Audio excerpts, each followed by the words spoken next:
Hello ವೀಕ್ಷಕರೇ, ನಮಸ್ಕಾರ. ತಮ್ಮೆಲ್ಲರಿಗೂ ಮತ್ತೊಮ್ಮೆ ಭಾಗ್ಯ ಟಿವಿಗೆ ಸ್ವಾಗತ ಸುಸ್ವಾಗತ ಕೋರ್ತಾ ಇದ್ದೀವಿ. ಭಾಗ್ಯ ಮತ್ತು ಗಿರೀಶ್.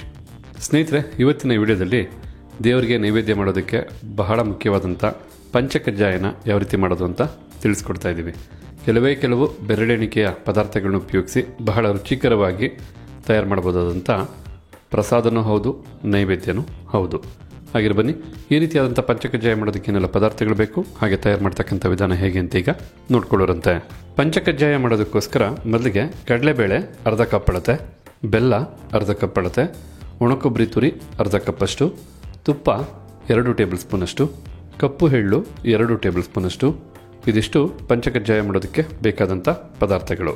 ಹಾಗೆ ಬನ್ನಿ, ಈಗ ತಯಾರು ಮಾಡ್ತಕ್ಕಂಥ ವಿಧಾನ ಹೇಗೆ ಅಂತ ಈಗ ನೋಡ್ಕೊಳ್ಳೋರಂತೆ. ಪಂಚಕಜ್ಜಾಯನ ಮಾಡೋದಕ್ಕೆ ಮೊದಲಿಗೆ ಒಂದು ಬಾಣಲಿನ ಬಿಸಿ ಮಾಡ್ಕೊಳ್ತಾ ಇರ್ತಕ್ಕಂಥದ್ದು. ಈಗ ಬಿಸಿಯಾದಂಥ ಬಾಣಲಿಗೆ ಅರ್ಧ ಕಪ್ ಅಳತೆಯ ಕಡಲೆಬೇಳೆನ ಹಾಕಿ ಕಡಿಮೆ ಊರಿನಲ್ಲೇ ಈ ಕಡಲೆಬೇಳೆನ ಹೊಂಬಣ್ಣ ಬರೋವರೆಗೂ, ಅಂದರೆ ಗೋಲ್ಡನ್ ಬ್ರೌನ್ ಅಂತಾರಲ್ಲ ಆ ರೀತಿ ಬಣ್ಣ ಬರೋವರೆಗೂ ಹುರ್ಕೋಬೇಕಾಗತ್ತೆ. ಹುರಿತಕ್ಕಂಥ ಕಂಪ್ಲೀಟ್ ಸಮಯ ಈ ರೀತಿ ಚೆನ್ನಾಗಿ ಮಿಕ್ಸ್ ಮಾಡ್ತಾನೆ ಹುರಿಬೇಕಾಗತ್ತೆ. ಈಗಿಲ್ಲಿ ತಾವು ನೋಡ್ತಾ ಇರ್ಬೋದು, ಕಡಲೆಬೇಳೆನ ಬಹಳ ಚೆನ್ನಾಗಿ ಫ್ರೈ ಮಾಡಿರ್ತಕ್ಕಂಥದ್ದು, ಅಂದರೆ ಹುರಿದಿರ್ತಕ್ಕಂಥದ್ದು. ಸರಿಸುಮಾರು 8 ರಿಂದ 10 ನಿಮಿಷ ಎಡೆಬಿಡದೆ ಈ ರೀತಿ ಮಿಕ್ಸ್ ಮಾಡ್ತಾ ಹುರಿದಿರ್ತಕ್ಕಂಥದ್ದು. ಕಡಲೆಬೇಳೆನ ಹುರಿದಿರೋದು ನೀಟಾಗಿ ಗೊತ್ತಾಗ್ತಾ ಇರ್ತಕ್ಕಂಥದ್ದು. ಈ ಒಂದು ಅದಕ್ಕೆ ಹುರ್ಕೊಂಡ್ರೆ ಸಾಕಾಗುತ್ತೆ. ಈಗ ಹುರಿದಂಥ ಕಡಲೆಬೇಳೆನ ಒಂದು ತಟ್ಟೆಗೆ ಹಾಕೋಣ.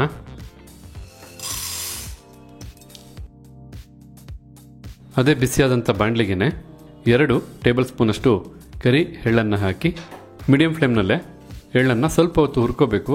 ಅಂದರೆ ಹುರಿದಾದ ನಂತರ ನಿಮ್ಗೊಂದು ಅರೋಮ ಬರುತ್ತೆ, ಹಾಗೆ ಎಳ್ಳು ಸ್ವಲ್ಪ ಚಿಟಪಟ ಅಂತ ಸೌಂಡ್ ಬರುತ್ತೆ, ಅಲ್ಲಿವರೆಗೂ ಹುರ್ಕೊಂಡ್ರೆ ಸಾಕಾಗುತ್ತೆ. ಈಗ ಇಲ್ಲಿ ಎಳ್ಳನ್ನು 2 ನಿಮಿಷಗಳ ಕಾಲ ಲೋ ಫ್ಲೇಮ್ನಲ್ಲೇ ಹುರಿದಾಯಿತು. ಒಳ್ಳೆ ಅರೋಮ ಬರ್ತಾ ಇದೆ, ಇಲ್ಲಿವರೆಗೂ ಹುರ್ಕೊಂಡ್ರೆ ಸಾಕಾಗುತ್ತೆ. ಈಗ ಹುರಿದು ಬಿಸಿಯಾಗಿರ್ತಕ್ಕಂಥ ಎಳ್ಳನ್ನು ತಣ್ಣಗಾಗೋದಕ್ಕೆ ಮತ್ತೊಂದು ತಟ್ಟೆಗೆ ಹಾಕೋಬೇಕಾಗತ್ತೆ. ಹುರಿದು ಬಿಸಿ ಇರ್ತಕ್ಕಂಥ ಎಳ್ಳು ತಣ್ಣಗಾಗ್ತಕ್ಕಂಥ ಈ ಸಮಯದಲ್ಲಿ ಈಗಿಲ್ಲಿ ಬಾಣಲಿನ ಲೋ ಫ್ಲೇಮ್ನಲ್ಲೇ ಬಿಸಿ ಮಾಡ್ಕೊಂಡಿರ್ತಕ್ಕಂಥದ್ದು. ಬಿಸಿಯಾದಂಥ ಬಾಣಲಿಗೆ ಅರ್ಧ ಕಪ್ ಅಳತೆಯ ತುರಿದಂಥ ಒಣಕೊಬ್ಬರಿ ತುರಿನ ಹಾಕಿ, ಇದನ್ನು ಗ್ರೇಟೆಡ್ ಡ್ರೈ ಕೊಕೊನಟ್ ಅಂತಲೂ ಹೇಳ್ತಾರೆ. ಈ ಒಂದು ಒಣಕೊಬ್ಬರಿ ತುರಿನ 1 ನಿಮಿಷ ಬೆರೆಸಿ ಬಿಸಿ ಮಾಡಿಕೊಂಡ್ರೆ ಸಾಕಾಗುತ್ತೆ. ಈ ರೀತಿಯಾಗಿ ಒಣಕೊಬ್ಬರಿ ತುರಿನೂ ಸಹ ಚೆನ್ನಾಗಿ 1 ನಿಮಿಷ ಬೆರೆಸಿ ಬಿಸಿ ಮಾಡಿದ ನಂತರ ಫ್ಲೇಮನ್ನು ಆಫ್ ಮಾಡ್ಕೊಳ್ಳೋಣ.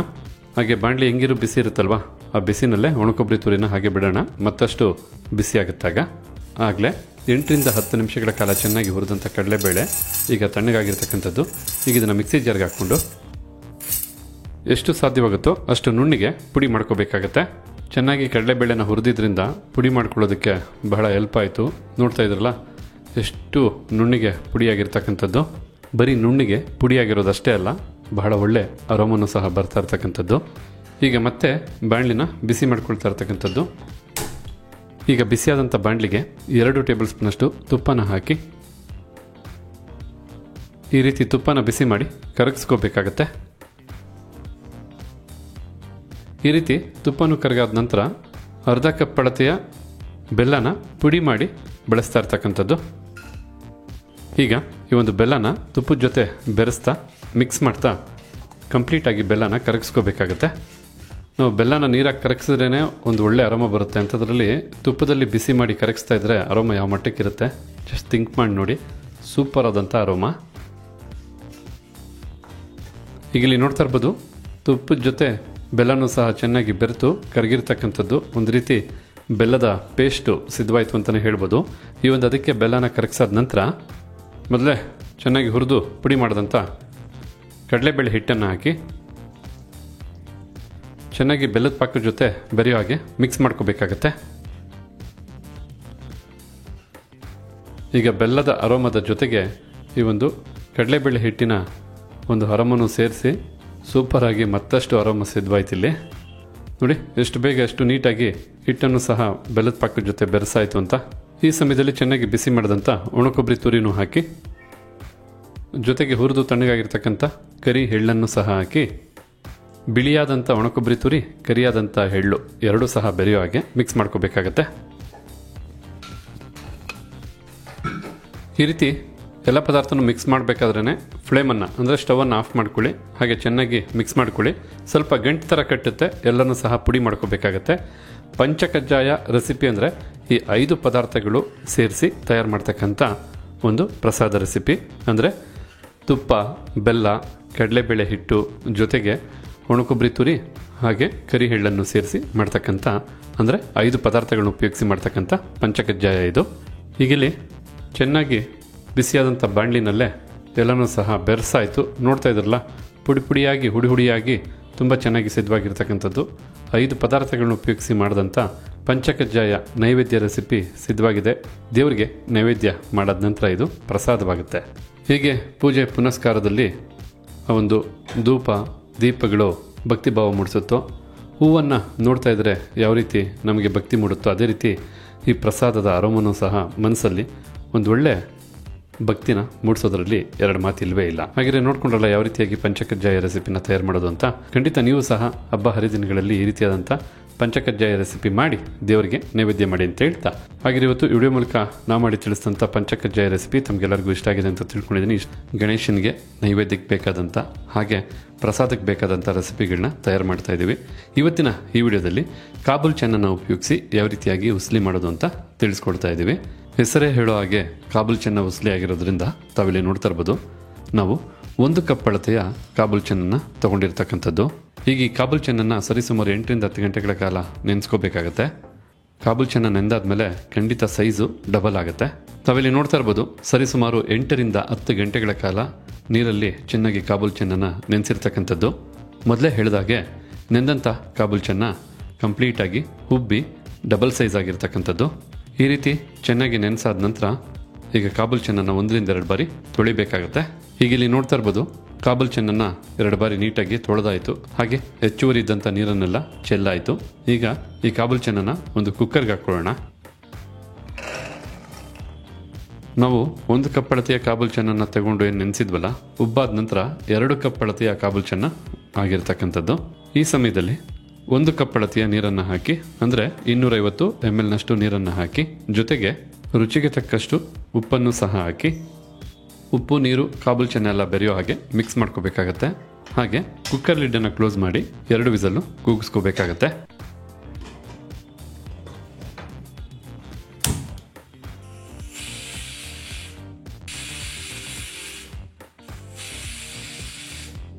ಸ್ವಲ್ಪ ಹೊತ್ತಿನ ನಂತರ ತಾವಿಲ್ಲಿ ನೋಡ್ತಾ ಇರ್ಬೋದು, ಕುಕ್ಕರು ಕಂಪ್ಲೀಟಾಗಿ ತಣ್ಣಗಾಗಿರ್ತಕ್ಕಂಥದ್ದು. ಹಾಗೆ ಮೊದಲೇ ಈ ಒಂದು ಕಾಬೂಲ್ ಚೆನ್ನ ಚೆನ್ನಾಗಿ ನೆಂದಿತ್ತು, ಜೊತೆಗೆ ಈಗ ಕುಕ್ಕರಲ್ಲಿ ಚೆನ್ನಾಗಿ ಬೆಂದಿರ್ತಕ್ಕಂಥದ್ದು. ಈಗ ಕಾಬೂಲ್ ಚೆನ್ನ ಬೆಂದು ಹೆಚ್ಚುವರಿ ಇರ್ತಕ್ಕಂಥ ನೀರನ್ನು ಬೇರ್ಪಡಿಸ್ಕೋಬೇಕಾಗತ್ತೆ. ಇದರಿಂದ ಕಂಪ್ಲೀಟಾಗಿ ನೀರು ಬೇರ್ಪಡಬೇಕು. ಈ ಸಮಯದಲ್ಲಿ ಈ ಒಂದು ಕಾಬೂಲ್ ಚೆನ್ನ ಮಾಡೋದಕ್ಕೆ ಬೇಕಾದಂಥ ಒಗ್ಗರಣೆಯನ್ನು ಸಿದ್ಧ ಮಾಡ್ಕೊಳ್ಳೋಣ. ಈಗಿಲ್ಲಿ ಉಸ್ಲಿ ಒಗ್ಗರಣೆ ಮಾಡೋದಕ್ಕೋಸ್ಕರ ಒಂದು ಬಾಣಲಿನ ಬಿಸಿ ಮಾಡ್ಕೊಳ್ತಾ ಇರ್ತಕ್ಕಂಥದ್ದು. ಈಗ ಬಿಸಿಯಾದಂಥ ಬಾಣಲಿಗೆ 2 ಟೇಬಲ್ ಸ್ಪೂನ್ ಅಷ್ಟು ಎಣ್ಣೆನ ಹಾಕಿ ಎಣ್ಣೆನ ಬಿಸಿ ಮಾಡ್ಕೋಬೇಕಾಗತ್ತೆ.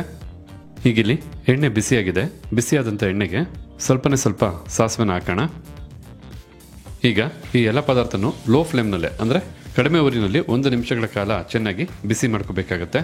ಈ ರೀತಿಯಾಗಿ 1 ನಿಮಿಷಗಳ ಕಾಲ ಇದನ್ನೆಲ್ಲ ಫ್ರೈ ಮಾಡಿದ ನಂತರ ಈಗಿಲ್ಲಿ 4 ಹಸಿಮೆಣಸಿನಕಾಯಿನ ಬಹಳ ಚಿಕ್ಕದಾಗಿ ಕಟ್ ಮಾಡಿ ಒಗ್ಗರಣೆಗೆ ಹಾಕ್ಕೊಳ್ತಾ ಇರ್ತಕ್ಕಂಥದ್ದು. ಹಾಗೆ ಸ್ವಲ್ಪ ಕರಿಬೇವಿನ ಸೊಪ್ಪನ್ನು ಸಹ ಹಾಕಿ, ಜೊತೆಗೆ ಅರ್ಧ ಇಂಚಷ್ಟು ತುರಿದಂಥ ಹಸಿ ಶುಂಠಿನೂ ಹಾಕಿ, ಈಗ ಲೋ ಫ್ಲೇಮ್ನಲ್ಲೇ 1 ನಿಮಿಷಗಳ ಕಾಲ ಈ ಎಲ್ಲ ಪದಾರ್ಥನೂ ಫ್ರೈ ಮಾಡ್ಕೋಬೇಕಾಗತ್ತೆ. ಈಗಾಗಲೇ ಈ ಒಗ್ಗರಣೆಯಿಂದ ಒಳ್ಳೆ ಅರೋಮ ಬರ್ತಾ ಇದೆ, ಘಮ ಘಮ ಘಮ ಅಂತ. ಇನ್ನು ಉಸ್ಲಿ ಸಿದ್ಧ ಆದ್ಮೇಲಂತೂ ಎಷ್ಟು ಬೇಗ ತಿಂತೀವಿ ಅನಿಸುತ್ತೆ, ಅಷ್ಟು ಹಸಿವನ್ನು ಹೆಚ್ಚಿಸುತ್ತೆ ಈ ಒಂದು ಒಗ್ಗರಣೆಯ ಘಮ. ಹೀಗಿಲ್ಲಿ 1 ನಿಮಿಷಗಳ ಕಾಲ ಎಲ್ಲನೂ ಫ್ರೈ ಮಾಡಾಯಿತು. ಈ ಸಮಯದಲ್ಲಿ ಸ್ವಲ್ಪನೇ ಸ್ವಲ್ಪ ಅರಿಶಿಣದ ಪುಡಿನ ಹಾಕಿ, ಅರಿಶಿಣದ ಪುಡಿನೂ ಸಹ ಜಸ್ಟು ಬೆರೆಸಿ ಬಿಸಿ ಮಾಡಿಕೊಂಡ್ರೆ ಸಾಕಾಗತ್ತೆ. ಈಗ ಈ ಕಾಬೂಲ್ ಚೆನ್ನನ್ನು 1 ನಿಮಿಷಗಳ ಕಾಲ ಒಗ್ಗರಣೆ ಜೊತೆಗೆ ಚೆನ್ನಾಗಿ ಬೆರೆಸ್ಬೇಕಾಗತ್ತೆ, ಜೊತೆಗೆ ಬಿಸಿ ಮಾಡ್ಕೋಬೇಕಾಗತ್ತೆ. ಕಾಬೂಲ್ ಚೆನ್ನ ಮೊದಲೇ ಚೆನ್ನಾಗಿ ನೆಂದಿದೆ, ಜೊತೆಗೆ ಚೆನ್ನಾಗಿ ಬೆಂದಿದೆ. ಆದ ಕಾರಣ ಜಸ್ಟ್ ಒಗ್ಗರಣೆ ಜೊತೆಗೆ ಬೆರೆಸಿ ಬಿಸಿ ಮಾಡಿಕೊಂಡ್ರೆ ಸಾಕಾಗತ್ತೆ. ನಿಜವಾಗ್ಲೂ ವೀಕ್ಷಕರೇ, ಎಷ್ಟು ಒಳ್ಳೆ ಆರಾಮ ಬರ್ತಾ ಇದೆ ಗೊತ್ತಾ. ಹಾಗೆ ತಾವು ನೋಡ್ತಾ ಇರ್ಬೋದು ಎಷ್ಟು ಕ್ಲೀನಾಗಿದೆ ಈ ರೆಸಿಪಿ ಅಂತಂದರೆ, ತಿನ್ನೋದಕ್ಕೂ ಅಷ್ಟೇ ರುಚಿ ಇರುತ್ತೆ. ಬಾಯಿ ಚಪ್ಪರಿಸಿ ತಿಂತಕ್ಕಂಥ ರುಚಿ ಉಳ್ತಕ್ಕಂಥ ಒಂದು ಕಾಬೂಲ್ ಚೆನ್ನದ ಉಸ್ಲಿ ಇದು. ಪ್ರಸಾದವಾಗಿ ನಮಗೆ ಎಷ್ಟು ಇಷ್ಟ ಆಗುತ್ತೆ ಅಂದರೆ, ಇನ್ನು ನೈವೇದ್ಯಕ್ಕೆ ದೇವರಿಗೆ ಮತ್ತೆಷ್ಟು ಇಷ್ಟ ಆಗ್ಬೋದು. ಖಂಡಿತ ಈ ರೀತಿಯಾದಂಥ ಉಸ್ಲಿ ರೆಸಿಪಿನ ಈ ಒಂದು ವಿನಾಯಕ ಚತುರ್ಥಿ ಸಂದರ್ಭದಲ್ಲಿ, ಮೊದಲೇ ಹೇಳಿದಾಗೆ ಯಾವುದೇ ಒಂದು ಹಬ್ಬ ಹರಿದಿನಗಳಲ್ಲಿ ಅಥವಾ ವಿಶೇಷವಾದಂಥ ಪೂಜೆ ಪುನಸ್ಕಾರ ಮಾಡಿದಾಗ ದೇವ್ರಿಗೆ ಏನಾದ್ರು ನೈವೇದ್ಯ ಮಾಡಬೇಕು ಅಥವಾ ಬಂದಂಥ ಅತಿಥಿಗಳಿಗೆ ಸ್ನೇಹಿತರಿಗೆ ಏನಾದ್ರು ಪ್ರಸಾದ ಕೊಡಬೇಕು ಅಂದರೆ ಈ ರೀತಿಯಾದಂಥ ಉಸ್ಲಿನ ಎಲ್ಲ ಹಬ್ಬದಲ್ಲೂ ಮಾಡ್ಬೋದು. ಅದರಲ್ಲೂ ಈ ಒಂದು ಉಸ್ಲಿಯ ಮತ್ತೊಂದು ರುಚಿ ಅನ್ನೋದಕ್ಕಿಂತ ಆ ತಿಂತಾ ಇರಬೇಕು ಅನ್ನೋದು ಎಕ್ಸ್ಪೀರಿಯನ್ಸ್ ಆಗುತ್ತಲ್ಲ, ಆ ಕಾಳು ನೆಂದಿದೆ ಬೆಂದಿದೆ ಸಖತ್ತು ಸಾಫ್ಟಾಗಿರುತ್ತೆ. ಆದರೆ ಇದಕ್ಕೆ ಹಾಕಿರ್ತಕ್ಕಂಥ ಉದ್ದಿನಬೇಳೆ ಕಡಲೆಬೇಳೆ ಇದೆಯಲ್ಲ ಅದಕ್ಕೆ ಆಪೋಸಿಟ್ಟು ಒಳ್ಳೆ ಕ್ರಿಸ್ಪಿಯಾಗಿರುತ್ತೆ. ಇವೆರಡರ ಕಾಂಬಿನೇಷನ್ ಇದೆಯಲ್ಲ ಆಹಾ, ಅದನ್ನು ಬಾಯಲ್ಲಿ ವರ್ಣನೆ ಮಾಡೋದಕ್ಕಿಂತ ತಿಂದಾಗಲೇ ಅದರ ಸವಿಯಾದ ರುಚಿ ಏನು ಅಂತ ತಮಗೆ ತಿಳಿತಕ್ಕಂಥದ್ದು. ಈ ಸಮಯದಲ್ಲಿ ಫ್ಲೇಮನ್ನು ಆಫ್ ಮಾಡ್ಕೊಳ್ಳೋಣ. ಹಾಗೆ ಅರ್ಧ ಕಪ್ ಅಳತೆಯ ತೆಂಗಿನಕಾಯಿ ತುರಿನ ಹಾಕಿ ಮೇಲೆ ಸ್ವಲ್ಪ ಕೊತ್ತಂಬರಿ ಸೊಪ್ಪನ್ನು ಉದುರಿಸಿ ರುಚಿನ ಮತ್ತಷ್ಟು ಹೆಚ್ಚು ಮಾಡೋದಕ್ಕೋಸ್ಕರ 1 ಟೀ ಸ್ಪೂನಷ್ಟು ತಾಜಾ ನಿಂಬೆಹಣ್ಣಿನ ರಸನೂ ಸಹ ಹಾಕಿ ಈಗ ಇವೆಲ್ಲ ಪದಾರ್ಥಗಳು ಚೆನ್ನಾಗಿ ಬೆರೆಯೋ ಹಾಗೆ ಮಿಕ್ಸ್ ಮಾಡ್ಕೋಬೇಕಾಗತ್ತೆ. 1 ನಿಮಿಷ ಚೆನ್ನಾಗಿ ಬಿಸಿ ಮಾಡ್ತಾ, ಅಂದರೆ ಬಾಣಲಿ ಬಿಸಿ ಇರುತ್ತೆ, ಮಿಕ್ಸ್ ಮಾಡಿಕೊಂಡ್ರೆ ಸಾಕಾಗುತ್ತೆ. ನೋಡೋದಕ್ಕೆ ಸೂಪರಾಗಿ, ತಿನ್ನೋದಕ್ಕೆ ಬಲು ರುಚಿಯಾಗಿ, ತಿಂತಾ ಇದ್ದರೆ ಮರೆಯಲಾರದಂಥ ಒಂದು ರುಚಿ ಮನಸ್ಸಲ್ಲಿ ಮನೆ ಮಾಡೋದಂತೂ ಗ್ಯಾರಂಟಿ. ಅದರಲ್ಲೂ ಇದನ್ನು ದೇವರಿಗೆ ನೈವೇದ್ಯದ ರೀತಿ ವಿನಿಯೋಗಿಸಿ ನಾವು ಪ್ರಸಾದನ ಸ್ವೀಕರಿಸ್ತಾ ಇದ್ದರೆ ಮತ್ತಷ್ಟು ಭಕ್ತಿಭಾವದ ರುಚಿ, ಏನಂತೀರ? ಹಾಗಿದ್ರೆ ನೋಡ್ಕೊಂಡ್ರಲ್ಲ ಯಾವ ರೀತಿಯಾಗಿ ಕಾಬೂಲ್ ಚೆನ್ನದ ಉಸ್ಲಿನ ಮಾಡೋದು ಅಂತ.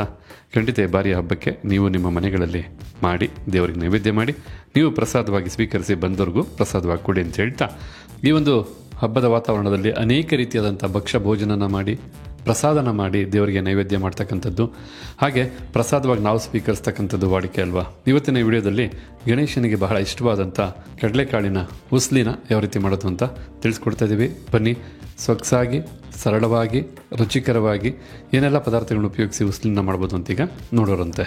ನೋಡಿ, ನಾವಿಲ್ಲಿ 1 ಕಪ್ ಅಳತೆಯ ಕಡಲೆಕಾಳನ್ನು ತೊಗೊಂಡಿರ್ತಕ್ಕಂಥದ್ದು. ಈಗ ಈ ಕಡಲೆಕಾಳನ್ನು 8 ರಿಂದ 10 ಗಂಟೆಗಳ ಕಾಲ ನೆನೆಸಬೇಕಾಗತ್ತೆ. ಅದಕ್ಕೋಸ್ಕರ ಮತ್ತೊಂದು ಬಟ್ಲನ್ನ ತೊಗೊಂಡು ಬಟ್ಲಿಗೆ ಕಡಲೆಕಾಳನ್ನು ಹಾಕಿ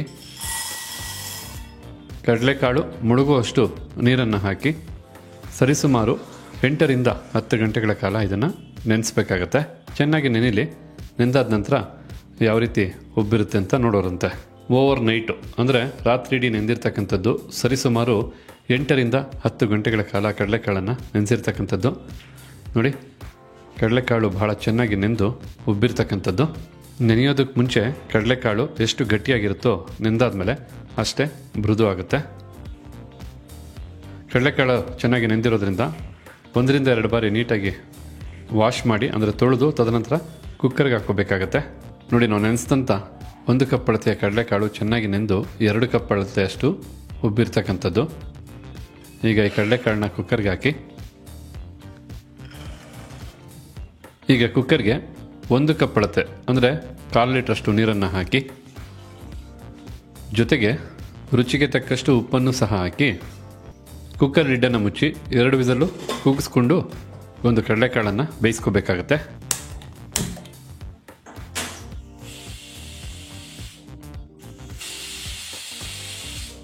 ಓಕೆ ವೀಕ್ಷಕರೇ, ಈಗ ಕುಕ್ಕರು 2 ವಿಸಲ್ ಬಂದಾಯಿತು.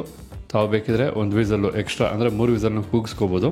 ಈಗ ಫ್ಲೇಮನ್ನು ಆಫ್ ಮಾಡ್ಕೊಳ್ಳೋಣ. ಕುಕ್ಕರು ಕಂಪ್ಲೀಟಾಗಿ ತಣ್ಣಗಾಗಲಿ.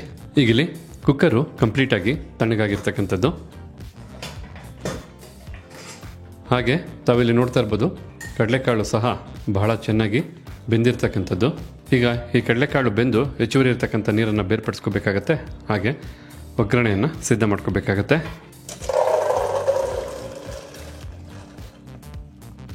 ಬನ್ನಿ, ಆಗಿದ್ರೆ ಈಗ ಈ ಕಡಲೆಕಾಳು ಉಸ್ಲಿಗೆ ಬೇಕಾದಂಥ ಒಗ್ಗರಣೆಯನ್ನು ಸಿದ್ಧ ಮಾಡ್ಕೊಳ್ಳೋಣ. ಕಡಲೆಕಾಳು ಉಸ್ಲಿಗೆ ಬೇಕಾದಂಥ ಒಗ್ಗರಣೆ ಮಾಡೋದಕ್ಕೋಸ್ಕರ ಒಂದು ಬಾಣಲಿನ ಬಿಸಿ ಮಾಡ್ಕೊಳ್ಳೋಣ. ನಂತರ ಬಿಸಿಯಾದಂಥ ಬಾಣಲಿಗೆ 2 ಟೇಬಲ್ ಸ್ಪೂನಷ್ಟು ಎಣ್ಣೆನ ಹಾಕಿ ಎಣ್ಣೆನ ಬಿಸಿ ಮಾಡ್ಕೋಬೇಕಾಗತ್ತೆ. ಈಗಿಲ್ಲಿ ಎಣ್ಣೆ ಬಿಸಿಯಾಗಿದೆ. ಬಿಸಿಯಾದಂಥ ಎಣ್ಣೆಗೆ ಸ್ವಲ್ಪ ಸಾಸಿವೆನ ಹಾಕಿ ಈ ರೀತಿ ಸಾಸಿವೆನೂ ಸಿಡಿದಾದ ನಂತರ ಸ್ವಲ್ಪ ಅಂದರೆ ಚಿಟಿಕೆಯಷ್ಟು ಇಂಗನ್ನು ಹಾಕಿ 1 ಟೇಬಲ್ ಸ್ಪೂನಷ್ಟು ಕಡಲೆಬೇಳೆ ಹಾಗೆ 1 ಟೇಬಲ್ ಸ್ಪೂನಷ್ಟು ಉದ್ದಿನಬೇಳೆನೂ ಹಾಕಿ 1 ನಿಮಿಷಗಳ ಕಾಲ ಇದನ್ನು ಫ್ರೈ ಮಾಡ್ಕೋಬೇಕಾಗತ್ತೆ. ಲೋ ಫ್ಲೇಮ್ ಅಂದರೆ ಕಡಿಮೆ ಊರಿನಲ್ಲೇ ಈ ರೀತಿ ಮಿಕ್ಸ್ ಮಾಡ್ತಾನೆ ಬಿಸಿ ಮಾಡ್ಕೋಬೇಕು. ಹೀಗಿಲ್ಲಿ 1 ನಿಮಿಷಗಳ ಕಾಲ ಕಡಲೆಬೇಳೆ ಹಾಗೆ ಉದ್ದಿನಬೇಳೆನ ಫ್ರೈ ಮಾಡಾಯಿತು. ನಾವಿಲ್ಲಿ 4 ಹಸಿಮೆಣಸಿನಕಾಯಿನ ಬಹಳ ಚಿಕ್ಕದಾಗಿ ಕಟ್ ಮಾಡಿ ಬಳಸ್ತಾ ಇರ್ತಕ್ಕಂಥದ್ದು. ಮೆಣಸಿನಕಾಯಿ ಯಾವೊಂದು ಹದದಲ್ಲಿ ಖಾರ ಇದೆ ಅಥವಾ ತಮ್ಮ ಇಚ್ಛಾನುಸಾರ ಖಾರನ ಏರುಪೇರು ಮಾಡ್ಕೋಬೋದು. ಹಾಗೆ ಅರ್ಧ ಇಂಚಷ್ಟು ತುರಿದಂಥ ಹಸಿ ಶುಂಠಿ, ಸ್ವಲ್ಪ ಕರಿಬೇವಿನ ಸೊಪ್ಪನ್ನು ಹಾಕಿ ಒಂದು 30 ಸೆಕೆಂಡ್ಗಳ ಕಾಲ ಅಥವಾ 1 ನಿಮಿಷದೊಳಗಡೆ ಇದನ್ನೆಲ್ಲ ಫ್ರೈ ಮಾಡ್ಕೋಬೇಕಾಗತ್ತೆ. ಖಂಡಿತ ಕಡಿಮೆ ಊರಿನಲ್ಲಿ ಅಂದರೆ ಲೋ ಫ್ಲೇಮ್ನಲ್ಲೇ ಇದನ್ನೆಲ್ಲ ಬಿಸಿ ಮಾಡ್ಕೋಬೇಕು. ಈಗ ಇಲ್ಲಿ ಕರಿಬೇವಿನ ಸೊಪ್ಪು, ಹಸಿಮೆಣಸಿನಕಾಯಿ ಹಾಗೆ ಹಸಿ ಶುಂಠಿನ 1 ನಿಮಿಷ ಫ್ರೈ ಮಾಡಾಯಿತು. ಈ ಸಮಯದಲ್ಲಿ ಸ್ವಲ್ಪ ಅರಿಶಿಣದ ಪುಡಿನ ಹಾಕಿ ಒಮ್ಮೆ ಬಿಸಿ ಮಾಡ್ಕೋಬೇಕಾಗತ್ತೆ. ಈ ರೀತಿ ಬೆರೆಸಿ ಬಿಸಿ ಮಾಡ್ಕೋಬೇಕು. ಅರಿಶಿಣದ ಪುಡಿನೂ ಬೆರೆಸಿ ಬಿಸಿ ಮಾಡಿದ ನಂತರ ಈ ಸಮಯದಲ್ಲಿ ಚೆನ್ನಾಗಿ ನೆನೆಸಿ ಹಾಗೆ ಕುಕ್ಕರ್ಲಿ ಹಾಕಿ ಚೆನ್ನಾಗಿ ಬೇಯಿಸಿ ಕೂಗಿಸಿದಂಥ ಕಡಲೆಕಾಳನ್ನು ಹಾಕಿ ಒಗ್ಗರಣೆಯ ಜೊತೆಗೆ ಕಡಲೆಕಾಳನ್ನು ಚೆನ್ನಾಗಿ ಮಿಕ್ಸ್ ಮಾಡ್ತಾ ಬೆರೆಸ್ತಾ 1 ನಿಮಿಷಗಳ ಕಾಲ ಬಿಸಿ ಮಾಡ್ಕೋಬೇಕು. ಕಡಲೆಕಾಳು ಚೆನ್ನಾಗಿ ನೆಂದಿದೆ, ಚೆನ್ನಾಗಿ ಬೆಂದಿದೆ. ಜಸ್ಟ್ ಒಗ್ಗರಣೆ ಜೊತೆಗೆ ಚೆನ್ನಾಗಿ ಬೆರೆತು ಬಿಸಿ ಆದರೆ ಸಾಕಾಗುತ್ತೆ. ಆ ಕಡಲೆಕಾಳಿನ ಹುಸ್ಲಿಯ ಒಂದು ಪರಿಮಳ ಅಂದರೆ ಅರೋಮ ಏನಿದೆ ಸೂಪರಾಗಿ ಬರ್ತಾ ಇದೆ. ಖಂಡಿತ ರುಚಿ ಮಾತ್ರ ಅದ್ಭುತವಾಗೇ ಇರುತ್ತೆ. ನಾವಿಲ್ಲಿ 1 ಕಪ್ ಅಳತೆ ಕಡಲೆಕಾಳು ಉಸ್ಲಿ ನೆನೆಸಿ ಮಾಡೋದಕ್ಕೆ ಏನು ಬೇಕೋ ಅಷ್ಟು ಪದಾರ್ಥಗಳನ್ನ ತಿಳಿಸಿರ್ತಕ್ಕಂಥದ್ದು.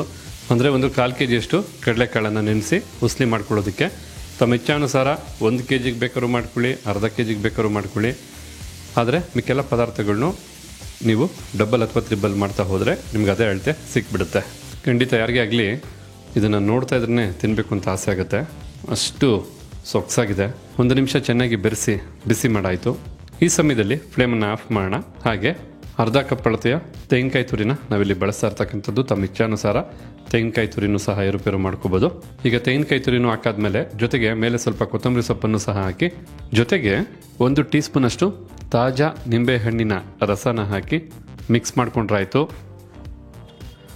ಬಹಳ ಸೊಗಸಾದ, ನೋಡೋದಕ್ಕೆ ಸೂಪರಾಗಿರ್ತಕ್ಕಂಥ, ಒಳ್ಳೆ ಅರೋಮ ಬರ್ತಾ ಇರ್ತಕ್ಕಂಥ, ಬಿಸಿಯಾಗಿರ್ತಕ್ಕಂಥ, ತಿನ್ನೋದಕ್ಕೆ ರುಚಿಯಾಗಿರ್ತಕ್ಕಂಥ, ಎಲ್ಲದಕ್ಕಿಂತ ಹೆಚ್ಚಾಗಿ ದೇವರ ನೈವೇದ್ಯಕ್ಕೆ ಸಿದ್ಧವಾಗಿರ್ತಕ್ಕಂಥ ಒಂದು ಪ್ರಸಾದ ಕಡಲೆ ಉಸ್ಲಿ ಬೊಂಬಟ್ಟಾಗಿ ಸಿದ್ಧವಾಗಿದೆ.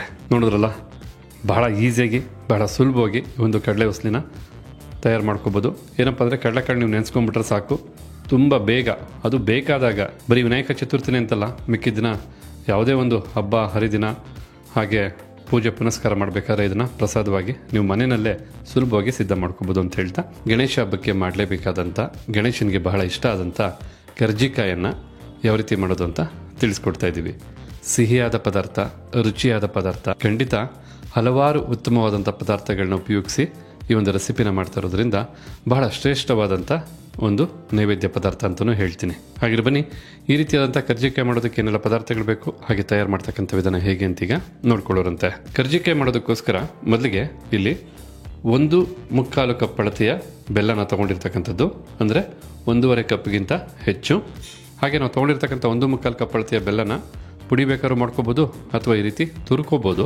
ಜೊತೆಗೆ ಒಣಕೊಬ್ಬರಿ ತುರಿ 1 ಕಪ್ ಅಳತೆ, ಹುರ್ಗಡ್ಲೆ ಅರ್ಧ ಕಪ್ಪಷ್ಟು, ಕಡಲೆಕಾಯಿ ಬೀಜ ಅರ್ಧ ಕಪ್ಪಷ್ಟು, ಮೈದಾ ಹಿಟ್ಟು 1.5 ಕಪ್, ಚಿರೋಟಿ ರವೆ 1.5 ಕಪ್ಪಷ್ಟು, ಪಿಸ್ತಾ 1/4 ಕಪ್, ಬಾದಾಮಿ 1/4 ಕಪ್, ಗೋಡಂಬಿ 1/4 ಕಪ್ಪಷ್ಟು, ಗಸಗಸೆ 2 ಟೇಬಲ್ ಸ್ಪೂನಷ್ಟು, ಕರಿ ಎಳ್ಳು 2 ಟೇಬಲ್ ಸ್ಪೂನಷ್ಟು, ಸಕ್ಕರೆ 2 ಟೇಬಲ್ ಸ್ಪೂನಷ್ಟು, ಏಲಕ್ಕಿಕಾಯಿ 4, ಜೊತೆಗೆ ಡೀಪ್ ಫ್ರೈ ಮಾಡಲು ಎಣ್ಣೆ.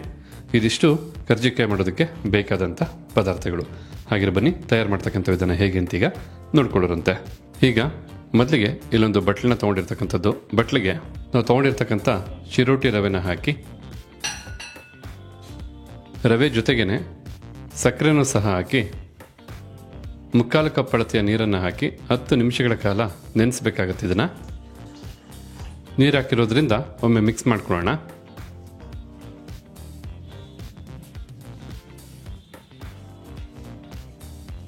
ಈ ರೀತಿ ಚೆನ್ನಾಗಿ ಮಿಕ್ಸ್ ಮಾಡಿ 10 ನಿಮಿಷ ಹಾಗೆ ಹೊಂದ್ಕೊಳ್ಳೋದಕ್ಕೆ ಬಿಡಬೇಕಾಗತ್ತೆ. ಈ ಸಮಯದಲ್ಲಿ ಒಂದು ಲಿಡ್ಡನ್ನು ಅಥವಾ ತಟ್ಟೆನ ಕ್ಲೋಸ್ ಮಾಡಿ ಇದನ್ನು ಹೊಂದ್ಕೊಳ್ಳೋದಕ್ಕೆ ಬಿಡಬೇಕು. ನಂತರ ನಾವು ಈ ಒಂದು ಕರ್ಜಿಕಾಯಿ ಮಾಡೋದಕ್ಕೆ ಬೇಕಾದಂಥ ಕೆಲವೊಂದು ಪದಾರ್ಥನ ಹುರ್ಕೋಬೇಕಾಗತ್ತೆ. ಅದಕ್ಕೋಸ್ಕರ ಒಂದು ಬಾಣಲಿನ ಬಿಸಿ ಮಾಡಿಕೊಂಡು, ಹೀಗಿಲ್ಲಿ ಬಿಸಿಯಾದಂಥ ಬಾಣಲಿಗೆ ಅರ್ಧ ಕಪ್ ಅಳತೆಯ ಕಡಲೆಕಾಯಿ ಬೀಜನ ಹಾಕಿ ಕಡಿಮೆ ಊರಿನಲ್ಲಿ ಅಥವಾ ಮೀಡಿಯಮ್ ಟು ಲೋ ಫ್ಲೇಮ್ನಲ್ಲೇ ಸರಿಸುಮಾರು 7ರಿಂದ 8 ನಿಮಿಷ ಚೆನ್ನಾಗಿ ಕಡಲೆಕಾಯಿ ಬೀಜನ ಹುರ್ಕೋಬೇಕಾಗತ್ತೆ. ಕಡಲೆಕಾಯಿ ಬೀಜ ಸಿಹಿಬಾರ್ದು, ಚೆನ್ನಾಗಿ ಹುರಿದು ಕ್ರಿಸ್ಪಿ ಆಗಬೇಕು. ನೀವು ಯಾವ ಅದಕ್ಕೆ ಹುರ್ಕೋಬೇಕು ಅಂತ ಖಂಡಿತ ಹುರಿದಾದ್ಮೇಲೆ ನೋಡೋರಂತೆ. ಕಡಲೆಕಾಯಿ ಬೀಜ ಮೇಲಿರ್ತಕ್ಕಂಥ ಹೊಟ್ಟು ಬಾಯಿ ತೆರೆಯುತ್ತೆ, ಅಲ್ಲಿವರೆಗೂ ಇದನ್ನು ಹುರ್ಕೋಬೇಕಾಗತ್ತೆ. ಹೀಗಿಲ್ಲಿ ತಾವು ನೋಡ್ತಾ ಇರ್ಬೋದು, ಕಡಲೆಕಾಯಿ ಬೀಜನ ಸರಿಸುಮಾರು 7ರಿಂದ 8 ನಿಮಿಷ ಲೋ ಟು ಮೀಡಿಯಂ ಫ್ಲೇಮ್ನಲ್ಲೇ ಹುರಿದಿರ್ತಕ್ಕಂಥದ್ದು. ಮೇಲೆ ಕಡಲೆಕಾಯಿ ಬೀಜದ ಒಟ್ಟು ಬಾಯಿ ತೆರೆದಿರ್ತಕ್ಕಂಥದ್ದು. ಈ ಒಂದು ಹದದವರೆಗೂ ಕಡಲೆಕಾಯಿ ಬೀಜನ ಹುರ್ಕೊಂಡ್ರೆ ಸಾಕಾಗುತ್ತೆ. ಮತ್ತೊಂದು ಬಟ್ಲಿಗೆ ಹಾಕಿ ಇಡಬೇಕಾಗತ್ತೆ. ಬಟ್ಲಿಗೆ ಹಾಕಿಡೋಣ. ಕಡಲೆಕಾಯಿ ಬೀಜನ ಹುರಿದು ಬಿಸಿ ಇರತಕ್ಕಂಥ ಬಾಣಲಿಗೆನೆ 1/4 ಕಪ್ ಅಳತೆಯ ಪಿಸ್ತಾನ ಹಾಕಿ, ಹಾಗೆ 1/4 ಕಪ್ ಅಳತೆಯ ಬಾದಾಮಿ, ಜೊತೆಗೆ 1/4 ಕಪ್ ಅಳತೆಯ ಗೋಡಂಬಿನೂ ಸಹ ಹಾಕಿ ಸರಿಸುಮಾರು 4 ರಿಂದ 5 ನಿಮಿಷ ಇದನ್ನೆಲ್ಲ ಚೆನ್ನಾಗಿ ಹುರ್ಕೋಬೇಕು. ಬಿಸಿ ಆಗಬೇಕು. ಆಲ್ರೆಡಿ ಡ್ರೈ ಫ್ರೂಟ್ಸ್ ಆಗಿರೋದ್ರಿಂದ ಕ್ರಿಸ್ಪಿ ಆಗಿರುತ್ತೆ. ಹುರಿದಾದ ನಂತರ ಮತ್ತಷ್ಟು ಕ್ರಿಸ್ಪಿ ಆಗುತ್ತೆ, ಹಾಗೆ ರುಚಿನೂ ಸಹ ಚೆನ್ನಾಗಿ ಎನ್ಹಾನ್ಸ್ ಮಾಡುತ್ತೆ. ಹೀಗಿಲ್ಲಿ ಈ ಪದಾರ್ಥನೆಲ್ಲ ಸರಿಸುಮಾರು 4 ರಿಂದ 5 ನಿಮಿಷ ಲೋ ಫ್ಲೇಮ್ನಲ್ಲೇ ಫ್ರೈ ಮಾಡಾಯಿತು. ಈಗ ಹುರಿದು ಬಿಸಿ ಇರತಕ್ಕಂಥ ಪದಾರ್ಥನ ಒಂದು ಮಿಕ್ಸಿ ಜಾರ್ಗೆ ಹಾಕೋಬೇಕಾಗತ್ತೆ. ಡ್ರೈ ಫ್ರೂಟ್ಸನ್ನು ಹುರಿದಾದ ನಂತರ ಮತ್ತೆ ಬಿಸಿಯಾದಂಥ ಬಾಣಲಿಗೆ 2 ಟೇಬಲ್ ಸ್ಪೂನಷ್ಟು ಕರಿ ಎಳ್ಳನ್ನು ಹಾಕಿ, ಜೊತೆಗೆ 1 ರಿಂದ 2 ನಿಮಿಷ ಲೋ ಫ್ಲೇಮ್ನಲ್ಲೇ ಹುರ್ಕೊಂಡ್ರೆ ಸಾಕು. ಬಾಣಲಿ ಹೆಂಗಿದ್ರು ಬಿಸಿ ಇರುತ್ತೆ, ನೋಡಿಕೊಂಡು ಹುರ್ಕೊಳ್ಳಿ. ತುಂಬ ಹೆಚ್ಚು ಹೊತ್ತು ಹುರಿಯತಕ್ಕಂಥ ಅವಶ್ಯಕತೆ ಇಲ್ಲ. ಕರಿ ಎಳ್ಳಾಗಿರೋದ್ರಿಂದ ಎಷ್ಟು ಹುರಿದಿದ್ದೀವಿ ಅಂತ ಗೊತ್ತಾಗಲ್ಲ. ಒಂದು ಅರೋಮ ಬರುತ್ತೆ, ಆ ಅರೋಮ ಬರೋವರೆಗೂ ಹುರ್ಕೊಂಡ್ರೆ ಸಾಕಾಗುತ್ತೆ. ನೋಡಿ, ಇಲ್ಲಿ ಕರಿ ಎಳ್ಳನ್ನು 1 ನಿಮಿಷದೊಳಗಡೆ ಹುರಿದಾಯಿತು. ಹುರಿದಂಥ ಕರಿ ಎಳ್ಳನ್ನು ಸಹ ಮಿಕ್ಸಿ ಜಾರ್ಗೆ ಹಾಕಿ, ಹಾಗೆ ಬಿಸಿಯಾದಂಥ ಬಾಣಲಿಗೆ 2 ಟೇಬಲ್ ಸ್ಪೂನಷ್ಟು ಗಸಗಸೆನೂ ಸಹ ಹಾಕಿ, ಈ ಗಸಗಸೆನೂ ಸಹ 1 ನಿಮಿಷದೊಳಗಡೆ ಬಿಸಿ ಮಾಡ್ಕೋಬೇಕಾಗತ್ತೆ. ಈ ರೀತಿ ಚೆನ್ನಾಗಿ ಮಿಕ್ಸ್ ಮಾಡ್ತಾನೆ ಬಿಸಿ ಮಾಡ್ಕೋಬೇಕು. ಹೀಗಿಲ್ಲಿ ಗಸಗಸೆನೂ ಸಹ 1 ನಿಮಿಷ ಚೆನ್ನಾಗಿ ಬಿಸಿ ಮಾಡಾಯಿತು. ಈಗ ಬಿಸಿಯಾದಂಥ ಗಸಗಸೆನೂ ಮಿಕ್ಸಿ ಜಾರ್ಗೆ ಹಾಕ್ಕೊಳ್ಳೋಣ. ಈಗ ಈ ಮಿಕ್ಸಿ ಜಾರ್ಗೆ ಏನೆಲ್ಲ ಪದಾರ್ಥಗಳು ಹಾಕಿದ್ದೀವಿ, ಎಲ್ಲ ಪದಾರ್ಥನೂ ಹುರಿದು ಮಿಕ್ಸಿ ಜಾರ್ಗೆ ಹಾಕಿರೋದು. ಎಲ್ಲ ಪದಾರ್ಥನೂ ಬಿಸಿ ಇದೆ. ತಣ್ಣಗಾಗೋದಕ್ಕೆ ಸ್ವಲ್ಪ ಸಮಯ ಹಿಡಿಯುತ್ತೆ. ತಣ್ಣಗಾಗಲಿ ಪದಾರ್ಥಗಳೆಲ್ಲ. ಈ ಸಮಯದಲ್ಲಿ ನಾವು ಆಗಲೇ ರವೆ ಮತ್ತು ಸಕ್ಕರೆನ ಸ್ವಲ್ಪ ನೀರಾಗಿ ಕಲಸಿ 10 ನಿಮಿಷ ಹೊಂದ್ಕೊಳ್ಳೋದಕ್ಕೆ ಬಿಟ್ಟಿದ್ವಿ. ಈಗ ಇದು ಚೆನ್ನಾಗಿ ಹೊಂದ್ಕೊಂಡಿದೆ. ಈ ಸಮಯದಲ್ಲಿ 1/2 ಕಪ್ ಅಳತೆಯ ಮೈದಾ ಹಿಟ್ಟನ್ನು ಹಾಕಿ ಚಪಾತಿ ಹಿಟ್ಟಿನ ಅದಕ್ಕೆ ಕಲಿಸ್ಕೋಬೇಕಾಗತ್ತೆ.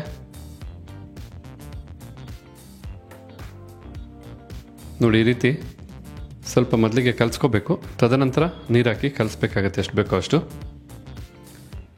ನಮಗೆ ತಿಳಿದಂಥ ವಿಧಾನದಲ್ಲಿ ನಾವು ತಿಳಿಸ್ತಾ ಇದ್ದೀವಿ. ತಮಗೂ ಏನಾದ್ರು ಬೇರೆ ವಿಧಾನದಲ್ಲಿ ಈ ರೆಸಿಪಿ ಮಾಡೋದು ಗೊತ್ತಿದ್ರೆ ಖಂಡಿತ ಕಮೆಂಟ್ ಬಾಕ್ಸಲ್ಲಿ ಕಮೆಂಟ್ ಮಾಡಿ.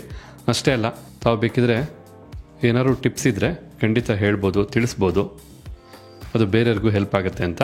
ಕೆಲವರು ಮೈದಾ ಹಿಟ್ಟು ಬೇಡ, ಮೈದಾ ಹಿಟ್ಟು ಇಲ್ದಿರ ಬೇರೆ ಆಪ್ಷನ್ ಇಲ್ವಾ ಅಂತ ಕೇಳ್ತೀರಾ. ಅಂಥವ್ರು ಬೇಕಿದ್ರೆ ಗೋಧಿ ಹಿಟ್ಟನ್ನು ಬಳಸ್ಬೋದು. ನಾವು ಅಷ್ಟೇ ನಮ್ಮ ಅಡುಗೆಗಳಲ್ಲಿ ಯಾವತ್ತೂ ಹೆಚ್ಚು ಮೈದಾನ ಬಳಸೋದೇ ಇಲ್ಲ. 99 ಭಾಗ ಬಳಸೋದಿಲ್ಲ. ಇನ್ನು 1% ರಿಕ್ವೈರ್ಮೆಂಟ್ ಇದ್ರೆ ಮಾತ್ರ ಬಳಸ್ತಕ್ಕಂಥದ್ದು. ಈ ರೆಸಿಪಿ ಮಾಡೋದಕ್ಕೆ ಖಂಡಿತ ಮೇಲೆ ಬರ್ತಕ್ಕಂಥ ಒಂದು ಕೋಟಿಂಗ್ ಏನಿದೆಯಲ್ಲ, ಕ್ರಿಸ್ಪಿಯಾಗಿರಬೇಕು, ಹಾಗೆ ಸ್ವಲ್ಪ ಗಟ್ಟಿಯಾಗಿರಬೇಕು ಅಂತಂದರೆ ಮೈದಾ ಹಿಟ್ಟನ್ನು ಬಳಸಬೇಕಾಗತ್ತೆ. ಗೋಧಿ ಹಿಟ್ಟಲ್ಲಿ ಮಾಡಿದಾಗ ಏನಾಗುತ್ತೆ, ಮೇಲ್ಭಾಗ ಬಹಳ ಬೇಗ ಮೆತ್ತಗಾಗ್ಬಿಡುತ್ತೆ. ಆ ಕ್ರಿಸ್ಪಿನೆಸ್ಸು ಸಿಗೋದಿಲ್ಲ ನಿಮಗೆ. ಒಟ್ಟಾರೆಯಾಗಿ ಎಷ್ಟು ನೀರು ಬೇಕಾಗುತ್ತೆ ಈ ರೀತಿ ಕಲಸೋದಕ್ಕೆ, ರವೆನ ನೆನೆಸೋದಕ್ಕೆ ಅಂತ ಕಲಸಾದ್ಮೇಲೆ ತಿಳಿಸ್ತೀನಿ. ರವೆನ ಹಾಕಿ ಮಿಕ್ಸ್ ಮಾಡ್ತಿರೋದ್ರಿಂದ ಕರ್ಜಿಕಾಯಿಯ ಮೇಲ್ಭಾಗ ಮರಳಾಗಿ ತುಂಬ ಚೆನ್ನಾಗಿರುತ್ತೆ ನೋಡೋದಕ್ಕೆ ಟೆಕ್ಸ್ಚರು. ಹಾಗೆ ಸಕ್ಕರೆನ ಹಾಕಿರೋದ್ರಿಂದ ಖಂಡಿತ ಬಣ್ಣ, ರುಚಿ ಎರಡೂ ಸಹ ಎನ್ಹಾನ್ಸ್ ಆಗುತ್ತೆ. ಈಗ ಇಲ್ಲಿ ನೋಡ್ತಾ ಇರ್ಬೋದು, ಈ ಒಂದು ಅದಕ್ಕೆ ಅಂದರೆ ಚಪಾತಿ ಹಿಟ್ಟಿನ ಅದಕ್ಕೆ ಈ ಒಂದು ಹಿಟ್ಟನ್ನು ಕಲಸಾಯಿತು. ನೀರನ್ನು ಹಾಕಿ ಕಲಸಾಯ್ತಲ್ವಾ. ಈಗ ಎಣ್ಣೆನ ಹಾಕಿ ಕಲಿಸ್ತಕ್ಕಂಥ ಸಮಯ. ಆದ ಕಾರಣ 1 ಟೇಬಲ್ ಸ್ಪೂನಷ್ಟು ಎಣ್ಣೆನ ಹಾಕಿ ಚೆನ್ನಾಗಿ ಮಿಕ್ಸ್ ಮಾಡಿ ಕಲಿಸ್ಕೋಬೇಕಾಗತ್ತೆ. ಎಷ್ಟು ಸಾಧ್ಯವಾಗುತ್ತೋ ಅಷ್ಟು ಚೆನ್ನಾಗಿ ಮಿಕ್ಸ್ ಮಾಡಿ ನಾದ್ಕೋಬೇಕಾಗತ್ತೆ, ಅಂದರೆ ಕಲಿಸ್ಕೋಬೇಕು. ಈಗ ಇಲ್ಲಿ ನೋಡ್ತಾ ಇರ್ಬೋದು, ಎಣ್ಣೆ ಹಾಕಿದ ನಂತರನೂ ಬಹಳ ನೀಟಾಗಿ ಮೆದ್ದಿ ಕಲಸಾಯಿತು. ಈ ಒಂದು ಹಿಟ್ಟನ್ನು ಕಲಿಸೋದಕ್ಕೆ ನಾವು ಅಂದರೆ ರವೆನ ನೆನೆಸಿದಾಗಲೂ ಸೇರಿಸಿ ಸರಿಸುಮಾರು 1/4 ಕಪ್ ಅಳತೆಯ ನೀರನ್ನು ಬಳಸಿರ್ತಕ್ಕಂಥದ್ದು, ಅಂದರೆ ಸರಿಸುಮಾರು 350 ml ನಷ್ಟು ನೀರನ್ನು ಬಳಸಿರ್ತಕ್ಕಂಥದ್ದು. ಈಗ ಈ ಹಿಟ್ಟನ್ನು 10 ನಿಮಿಷ ಹಾಗೆ ಹೊಂದ್ಕೊಳ್ಳೋದಕ್ಕೆ ಇಡೋಣ. ಹಿಟ್ಟನ್ನು ಕಲಿಸಿದಂಥ ಈ ಸಮಯದಲ್ಲಿ ಹುರಿದು ಬಿಸಿ ಇದ್ದಂಥ ಈ ಪದಾರ್ಥ ಎಲ್ಲ ಬಹಳ ತಣ್ಣಗಾಗಿರ್ತಕ್ಕಂಥದ್ದು. ಈಗ ಇದನ್ನು ಬಹಳ ನುಣ್ಣಗಲ್ಲ, ಪಲ್ಸ್ ಮಾಡಿಕೊಂಡು ಸ್ವಲ್ಪ ತರ್ತರಿಯಾಗಿ ಪುಡಿ ಮಾಡ್ಕೋಬೇಕಾಗತ್ತೆ. ಯಾವುದಕ್ಕೆ ಅಂತ ಪುಡಿ ಮಾಡಿದ ನಂತರ ನೋಡೋರಂತೆ. ಸರಿಸುಮಾರು 90 ಭಾಗದಷ್ಟು ನುಣ್ಣಿಗೆ ಪುಡಿ ಮಾಡಿ, ಇನ್ನು ಉಳಿದಂಥ 10 ಭಾಗ ತರ್ತರಿಯಾಗೆ ಇರತಕ್ಕಂಥದ್ದು. ಈ ಒಂದು ಅದಕ್ಕೆ ಪುಡಿ ಮಾಡೋದಂಥ ಈ ಹಿಟ್ಟನ್ನು ಒಂದು ಬಟ್ಲಿಗೆ ಹಾಕ್ಕೊಳ್ಳೋಣ.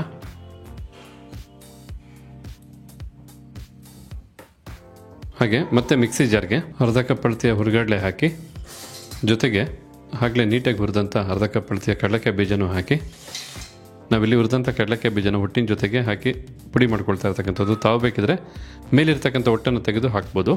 ಹಾಗೆ 4 ಏಲಕ್ಕಿ ಕಾಯಿ ಮೇಲಿರ್ತಕ್ಕಂಥ ಸಿಪ್ಪೆನ ತೆಗೆದು ಬರೀ ಏಲಕ್ಕಿ ಕಾಯಿ ಬೀಜನ ಬಳಸ್ತಾ ಇರ್ತಕ್ಕಂಥದ್ದು. ಈಗ ಇದನ್ನು ಬಹಳ ನುಣ್ಣಿಗೆ, ಎಷ್ಟು ಸಾಧ್ಯವಾಗುತ್ತೋ ಅಷ್ಟು ನುಣ್ಣಿಗೆ ಪುಡಿ ಮಾಡ್ಕೋಬೇಕಾಗತ್ತೆ. ಈಗ ಇಲ್ಲಿ ತಾವು ನೋಡ್ತಾ ಇರ್ಬೋದು ಮಿಕ್ಸಿ ಜಾರ್ಗೆ ಹಾಕ್ತಂಥ ಪದಾರ್ಥ ಅಂದರೆ ಕಡಲೆಕಾಯಿ ಬೀಜ ಹಾಗೆ ಹುರಿಗಡಲೆನ ಕಂಪ್ಲೀಟಾಗಿ ನುಣ್ಣಿಗೆ ಪುಡಿ ಮಾಡಿ ಹಿಟ್ಟಿನ ರೀತಿ ಸಿದ್ಧ ಮಾಡ್ಕೊಂಡಿರ್ತಕ್ಕಂಥದ್ದು. ಹುರಿದಾದ ನಂತರ ಕಡಲೆಕಾಯಿ ಬೀಜ ಕಂಪ್ಲೀಟಾಗಿ ತಣ್ಣಗಾದ್ರೇ ಈ ರೀತಿ ಪುಡಿ ಮಾಡ್ಕೊಳ್ಳೋದಕ್ಕೆ ಸಾಧ್ಯವಾಗ್ತಕ್ಕಂಥದ್ದು. ಈಗ ಕಡಲೆಕಾಯಿ ಬೀಜ ಹಾಗೆ ಹುರಿಗಡಲೆ ಹಿಟ್ಟನ್ನು ಡ್ರೈ ಫ್ರೂಟ್ಸು ಪುಡಿ ಮಾಡಿ ಹಾಕ್ತಂಥ ಬಟ್ಲಿಗೆ ಹಾಕೋಣ. ಮತ್ತು ಇದೇ ಬಟ್ಲಿಗೆನೆ 1 ಕಪ್ ಅಳತೆಯ ತುರಿದಂಥ ಕೊಬ್ಬರಿ ತುರಿ, ಡ್ರೈ ಕೋಕೋನಟ್ ತುರಿ ಅಂತ ಹೇಳ್ತಾರೆ, ಸರಿಸುಮಾರು 1.5 ಅಥವಾ 1.25 ಕಪ್ ಅಳತೆಯ ಬೆಲ್ಲನ ಪುಡಿ ಮಾಡಿ ಅಥವಾ ತುರಿದು ಬಳಸಬೇಕಾಗತ್ತೆ. ನೋಡಿ, ಮೊದಲಿಗೆ 1 ಕಪ್ಪು, ಈಗ 3/4 ಕಪ್ಪು ಬೆಲ್ಲನ ಹಾಕ್ತಾ ಇರ್ತಕ್ಕಂಥದ್ದು. ಏಕೆಂದರೆ ಅಳತೆ ಅಂತಕ್ಕಂಥದ್ದು ಬಹಳ ಮುಖ್ಯ, ಆದ ಕಾರಣ ಒತ್ತು ಕೊಟ್ಟು ಅಳತೆನ ಹೇಳ್ತಾ ಇರ್ತಕ್ಕಂಥದ್ದು. ಈಗ ಎಲ್ಲ ಪದಾರ್ಥಗಳು ಚೆನ್ನಾಗಿ ಬೆರೆಯೋ ಹಾಗೆ ಮಿಕ್ಸ್ ಮಾಡ್ಕೋಬೇಕಾಗತ್ತೆ. ಈ ರೀತಿ ಬಟ್ಲಲ್ಲಿರ್ತಕ್ಕಂಥ ಎಲ್ಲ ಪದಾರ್ಥನ ಮಿಕ್ಸ್ ಮಾಡಿಕೊಂಡ್ರೆ ಕರ್ಜಿಕಾಯಿ ಒಳಗಡೆ ಬೇಕಾದಂಥ ಸ್ಟಫಿಂಗ್ ರೆಡಿ ಆಗುತ್ತೆ. ಈ ಒಂದು ಸ್ಟಫಿಂಗ್ಗೆ ಕರ್ಜಿಕಾಯಿಗೆ ಒಳ್ಳೆ ರುಚಿನ ಕೊಡ್ತಕ್ಕಂಥದ್ದು, ಹಾಗೆ ಒಳ್ಳೆ ಸಿಹಿನ ಕೊಡ್ತಕ್ಕಂಥದ್ದು. ಇಂತಿಷ್ಟೇ ಪದಾರ್ಥಗಳು, ಇಂತಿಷ್ಟೇ ಹಾಕ್ಬೇಕಂತೇನಿಲ್ಲ, ತಮ್ಮ ಇಚ್ಛಾನುಸಾರ ಏರುಪೇರು ಮಾಡ್ಕೋಬೋದು. ಇನ್ನೂ ಎಕ್ಸ್ಟ್ರಾ ಪದಾರ್ಥಗಳನ್ನ ಬೇಕಾದ್ರೂ ನೀವು ಆ್ಯಡ್ ಮಾಡ್ಬೋದು, ಅಥವಾ ತಮಗೇನಾದ್ರು ಪದಾರ್ಥಗಳು ಬೇಡ ಅಂತಂದರೆ ಅದನ್ನು ಲೆಸ್ಸು ಮಾಡಿಕೊಂಡು ಈ ಒಂದು ಸ್ಟಫಿಂಗ್ನ ಸಿದ್ಧ ಮಾಡ್ಕೋಬೋದು. ಈ ಒಂದು ಸ್ಟಫಿಂಗ್ನ ನೋಡ್ತಾ ಇರೋ ತಮಗೇನು ಅನಿಸುತ್ತೇಳಿ? ಖಂಡಿತ ಧರ್ಮಸ್ಥಳದಲ್ಲಿ ಕೊಡ್ತಕ್ಕಂಥ ಒಂದು ಪ್ರಸಾದ ಇದೆಯಲ್ಲ, ಅದು ಜ್ಞಾಪಕಕ್ಕೆ ಬರಲ್ವಾ? ಹೌದು, ಅಷ್ಟೇ ಸೊಗಸಾಗಿದೆ ಈ ಒಂದು ಸ್ಟಫಿಂಗು. ಈ ರೀತಿ ಸ್ಟಫಿಂಗನ್ನು ಸಿದ್ಧ ಮಾಡಿದಂಥ ಈ ಒತ್ತಲ್ಲಿ ಎಣ್ಣೆ ಹಾಕಿ ಕಲಸಿ ಇಟ್ಟಂಥ ಹಿಟ್ಟು ಸಹ ನೀಟಾಗಿ 10 ನಿಮಿಷಗಳ ಕಾಲ ಹೊಂದ್ಕೊಂಡಿರ್ತಕ್ಕಂಥದ್ದು. ಈಗ ಮತ್ತೊಮ್ಮೆ ಮಿಕ್ಸ್ ಮಾಡಿ ಒಂದು ಕರ್ಜಿಕಾಯಿ ಮಾಡೋದಕ್ಕೆ ಎಷ್ಟು ಬೇಕೋ ಅಷ್ಟು ಉಂಡೆನ ತಗೊಂಡು ಸಿದ್ಧ ಮಾಡ್ಕೋಬೇಕಾಗತ್ತೆ.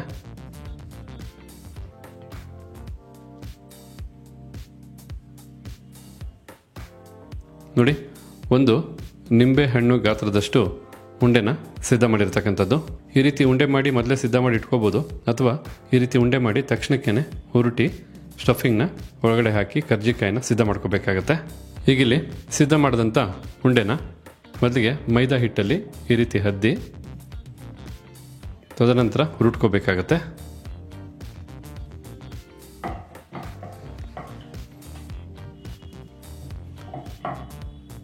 ಮಾಮೂಲಿ ನಾವು ಪೂರಿನ ಯಾವುದಕ್ಕೆ ಹುರುಟ್ತೀವೋ ಆ ಸೈಜಲ್ಲಿ, ಆ ಒಂದು ಮಂದದಲ್ಲಿ ಹುರುಟ್ಕೊಂಡ್ರೆ ಸಾಕಾಗುತ್ತೆ.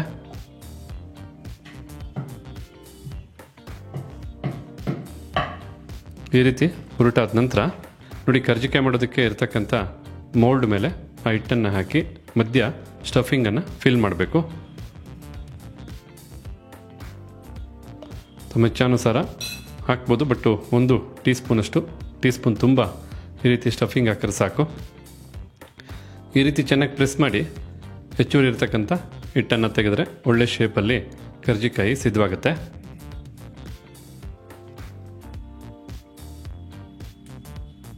ಈಗ ಇಲ್ಲಿ ನೋಡಿ, ಚೆನ್ನಾಗಿ ಪ್ರೆಸ್ ಮಾಡಾಯಿತು. ಈಗ ಓಪನ್ ಮಾಡಿದ ನಂತರ ತಾವಿಲ್ಲಿ ನೋಡ್ತಾ ಇರ್ಬೋದು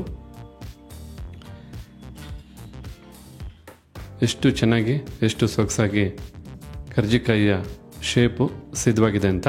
ಇದೇ ರೀತಿಯಾಗಿ ಒಂದಷ್ಟು ಕರ್ಜಿಕಾಯಿನ ಶೇಪ್ ಮಾಡಿಟ್ಕೊಂಡು ತದನಂತರ ಎಣ್ಣೆಲಿ ಹಾಕಿ ಡೀಪ್ ಫ್ರೈ ಮಾಡ್ಕೋಬೇಕಾಗತ್ತೆ. ಈಗ ಇಲ್ಲಿ ತಾವು ನೋಡ್ತಾ ಇರ್ಬೋದು, ಒಂದು 10 ಕರ್ಜಿಕಾಯಿನ ನೀಟಾಗಿ ಸ್ಟಫಿಂಗ್ ಮಾಡಿ ಈ ಒಂದು ಹದದಲ್ಲಿ, ಅಂದರೆ ಈ ಒಂದು ಡಿಸೈನಲ್ಲಿ ಸಿದ್ಧ ಮಾಡಿ ಇಟ್ಕೊಂಡಿರ್ತಕ್ಕಂಥದ್ದು. ಬನ್ನಿ ಈಗ ಇದನ್ನು ಡೀಪ್ ಫ್ರೈ ಮಾಡ್ಕೊಳ್ಳೋಣ. ಈಗ ಇಲ್ಲಿ ಕರ್ಜಿಕಾಯಿನ ಡೀಪ್ ಫ್ರೈ ಮಾಡೋದಕ್ಕೋಸ್ಕರ ಒಂದು ಬಾಣಲಿನ ಬಿಸಿ ಮಾಡ್ಕೊಂಡಿರ್ತಕ್ಕಂಥದ್ದು. ಈಗ ಬಿಸಿಯಾದಂಥ ಬಾಣಲಿಗೆ ಡೀಪ್ ಫ್ರೈ ಮಾಡೋದಕ್ಕೋಸ್ಕರ ಎಣ್ಣೆನ ಹಾಕೊಳ್ಳೋಣ. ನಾವಿಲ್ಲಿ ನಮ್ಮ ಅಡುಗೆಗಳಲ್ಲಿ ಸನ್ಪ್ಯೂರ್ ಅವರ ಫಿಸಿಕಲಿ ರಿಫೈನ್ಡ್ ಸನ್ಫ್ಲವರ್ ಆಯಿಲನ್ನು ಬಳಸ್ತಾ ಇರ್ತಕ್ಕಂಥದ್ದು. ಏಕೆಂದರೆ ಈ ಎಣ್ಣೆಯಲ್ಲಿ ರಿಚ್ ಆಗಿರ್ತಕ್ಕಂಥ ವೈಟಮಿನ್ಸ್ ಎ, ಡಿ, ಇ ಹೇರಳವಾಗಿದೆ. ಹಾಗೆ ಈ ಎಣ್ಣೆಯಲ್ಲಿ ಯಾವುದೇ ರೀತಿಯಾದಂಥ ಕೆಮಿಕಲ್ಸ್ ಇಲ್ಲ, ಹೆಚ್ಚು ಕೊಲೆಸ್ಟ್ರಾಲ್ ಅಂಶ ಸಹ ಇರೋದಿಲ್ಲ. 100% ಪ್ಯೂರಿಟಿ ಆದಂಥ ಎಣ್ಣೆ. ಎಲ್ಲದಕ್ಕಿಂತ ಹೆಚ್ಚಾಗಿ ಭಾರತದ ಏಕಮಾತ್ರ ಪೇಟೆಂಟೆಡ್ ಟೆಕ್ನಾಲಜಿನ ಒಳಗೊಂಡು ತಯಾರು ಮಾಡ್ತಕ್ಕಂಥ ಎಣ್ಣೆ ಆಗಿರೋದ್ರಿಂದ ನಮ್ಮ ಅಡುಗೆಗಳಲ್ಲಿ ಸನ್ಪ್ಯೂರ್ ಅವರ ಫಿಸಿಕಲಿ ರಿಫೈನ್ಡ್ ಸನ್ಫ್ಲವರ್ ಆಯಿಲನ್ನು ಬಳಸ್ತಾ ಇರ್ತಕ್ಕಂಥದ್ದು. ಹೀಗಿಲ್ಲಿ ಹೈ ಫ್ಲೇಮ್ನಲ್ಲೇ ಎಣ್ಣೆನ ಚೆನ್ನಾಗಿ ಬಿಸಿ ಮಾಡಾಯಿತು. ಎಣ್ಣೆ ಬಿಸಿಯಾಗಿದೆ. ಮೊದಲಿಗೆ ಒಂದು ಕರ್ಜಿಕಾಯಿನ ಹಾಕಿ ನೋಡೋಣ ಹೇಗೆ ಬರುತ್ತೆ ಅಂತ. ಈಗ ಒಂದೊಂದೇ ಕರ್ಜಿಕಾಯಿಗಳನ್ನ ಹಾಕೊಳ್ಳೋಣ. ಮೊದಲೇ ಹೇಳಿದಾಗೆ ಎಣ್ಣೆನ ಹೈ ಫ್ಲೇಮಲ್ಲೇ ಬಿಸಿ ಮಾಡ್ಕೊಳ್ಳಿ. ಡೀಪ್ ಫ್ರೈ ಮಾಡಬೇಕಾದ್ರೆ ಲೋ ಅಥವಾ ಮೀಡಿಯಂ ಫ್ಲೇಮ್ಗೆ ಇಟ್ಕೊಂಡು ಡೀಪ್ ಫ್ರೈ ಮಾಡ್ಕೋಬೇಕಾಗತ್ತೆ. ಒಮ್ಮೆಗೆ ಬಾಣಲಿಗೆ ಎಷ್ಟು ಇಡಿಸುತ್ತೋ ಅಷ್ಟು ಕರ್ಜಿಕಾಯಿನ ಹಾಕ್ಕೊಂಡು ಡೀಪ್ ಫ್ರೈ ಮಾಡ್ಕೋಬೇಕು. ನೊರೆ ಬರ್ತಾ ಇದೆ, ನೊರೆ ಕಡಿಮೆ ಆಗಬೇಕು. ನೊರೆ ಕಡಿಮೆ ಆದಮೇಲೆ ಮತ್ತೊಂದು ಕಡೆ ತಿರುಗಿಸಿ ಡೀಪ್ ಫ್ರೈ ಮಾಡ್ಕೋಬೇಕಾಗತ್ತೆ. ಈಗ ಒಂದು ಕಡೆ ಡೀಪ್ ಫ್ರೈ ಆಗಿ ನೊರೆ ಕಡಿಮೆ ಆಗಿರ್ತಕ್ಕಂಥದ್ದು ಮತ್ತೊಂದು ಕಡೆ ಈಗ ಕರ್ಜಿಕಾಯಿನ ತಿರುಗಿಸ್ಕೋಬೇಕಾಗತ್ತೆ. ತಿರುಗಿಸಿ ಮತ್ತೊಂದು ಕಡೆನೂ ಡೀಪ್ ಫ್ರೈ ಮಾಡ್ಕೋಬೇಕು.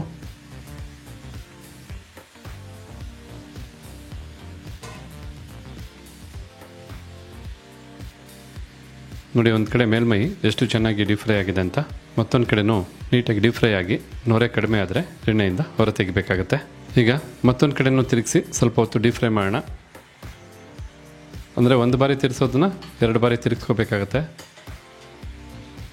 ಯಾಕೆಂದರೆ ಸ್ವಲ್ಪ ಕಲರ್ ಬರಬೇಕು. ನೋಡ್ತಾ ಇದ್ರಲ್ಲ, ಈ ರೀತಿಯಾಗಿ ಕಲರ್ ಬಂದರೆ ತುಂಬ ಚೆನ್ನಾಗಿರುತ್ತೆ ನೋಡೋದಕ್ಕೆ, ತಿನ್ನೋದಕ್ಕೆ. ಹಾಗೆ ಒಳಗಡೆನೂ ಸಹ ಚೆನ್ನಾಗಿ ಸ್ಟಫಿಂಗು ಡೀಪ್ ಫ್ರೈ ಆಗಿರುತ್ತೆ. ಈಗ ಮತ್ತೊಂದು ಕಡೆನೂ ಚೆನ್ನಾಗಿ ಡೀಪ್ ಫ್ರೈ ಆಗಿರ್ತಕ್ಕಂಥದ್ದು, ಹಾಗೆ ನೊರೆನೂ ಕಡಿಮೆ ಆಗಿ ಕರ್ಜಿಕಾಯಿ ಎಲ್ಲ ಮೇಲೆ ತೇಲ್ ಬಂದಿರತಕ್ಕಂಥದ್ದು. ಈ ಸಮಯದಲ್ಲಿ ಎಣ್ಣೆಯಿಂದ ಹೊರತೆಗೆಯೋಣ.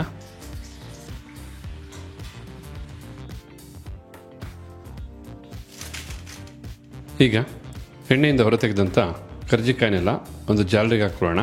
ಹೆಚ್ಚೇನು ಎಣ್ಣೆ ಇಲ್ಲ, ಆದರೂ ಸಹ ಎಣ್ಣೆ ಏನಾದ್ರು ಇದ್ದರೆ ನೀಟಾಗಿ ಫಿಲ್ಟರ್ ಆಗಿಬಿಡುತ್ತೆ ಅಂತ. ನೋಡ್ತಾ ಇದ್ರಲ್ಲ, ಡೀಪ್ ಫ್ರೈ ಆದ ನಂತರ ಎಷ್ಟು ಸೊಗಸಾಗಿ ಮೂಡಿ ಬಂದಿದೆ ಕರ್ಜಿಕಾಯಿ ಅಂತ. ನೋಡೋದಕ್ಕೆ ಎಷ್ಟು ಚೆನ್ನಾಗಿದೆಯೋ ತಿನ್ನೋದಕ್ಕೂ ಅಷ್ಟೇ ಚೆನ್ನಾಗಿರುತ್ತೆ ಅಂತ ಹೇಳ್ತಾ, ಹಾಗಿದ್ರೆ ಇವತ್ತು ಈ ವಿಡಿಯೋ ಮೂಲಕ ನಾ ಮಾಡಿ ತಿಳಿಸೋಂಥ ಕರ್ಜಿಕಾಯಿ ರೆಸಿಪಿ ತಮಗೆಲ್ಲರಿಗೂ ಇಷ್ಟ ಆಗಿದೆ ಅಂತ ತಿಳ್ಕೊಂಡಿದ್ದೀನಿ. ಇಷ್ಟ ಆಗಿದ್ರೆ ಈ ವಿಡಿಯೋಗೊಂದು ಲೈಕ್ ಮಾಡಿ. ಹಾಗೆ ರೆಸಿಪಿ ಬಗ್ಗೆ ತಮಗಿರ್ತಕ್ಕಂಥ ಅನಿಸಿಕೆ ಅಭಿಪ್ರಾಯನ ತಿಳಿಸೋದನ್ನು ಮರಿಬೇಡಿ. ಎಲ್ಲದಕ್ಕಿಂತ ಹೆಚ್ಚಾಗಿ ಈ ವಿಡಿಯೋನ ಮತ್ತೊಬ್ಬರಿಗೂ ಹೆಲ್ಪ್ ಆಗೋ ಹಾಗೆ ಶೇರ್ ಮಾಡಿ ಅಂತ ಹೇಳ್ತಾ ತಮಗೆಲ್ಲರಿಗೂ ಧನ್ಯವಾದನ ತಿಳಿಸ್ತಾ ಇದ್ದೀವಿ. ಮತ್ತೊಂದು ಹೊಸ ವಿಡಿಯೋದಲ್ಲಿ ಹೊಸ ರೆಸಿಪಿ ಜೊತೆ ತಮ್ಮನ್ನ ಭೇಟಿ ಮಾಡ್ತೀವಿ. ಅಲ್ಲಿವರೆಗೂ ನಮಸ್ಕಾರ ವೀಕ್ಷಕರೇ.